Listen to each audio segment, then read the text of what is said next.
nanatrika tsy nanotrina candidat tamin'ny papelezan-kevitra ary tsy nanao papelezan-kevitra fa ny candidat kosa no nanotrina anahy.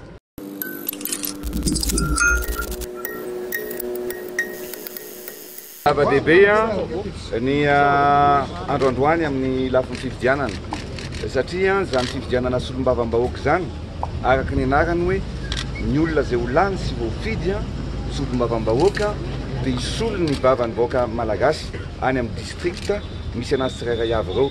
Zany hoe tokony tsy fidy lalàna fotsiny ihany fa hitondra ny etaetany vahoaka, hitondra ny etaetany fampandrosoana tokony mapetraka isaky ny district. Mikasika ny hoe fanaovana fampelezan-kevitra ny tenako aloha tsy nanao fampelezan-kevitra mihitsy. Ny zavatra tamin'ny taona 13 ary ny lalàna tamin'izany dia nametraka fa azo ataony ny flo ny manatrika fampelezan-kevitra fa tsy miteny.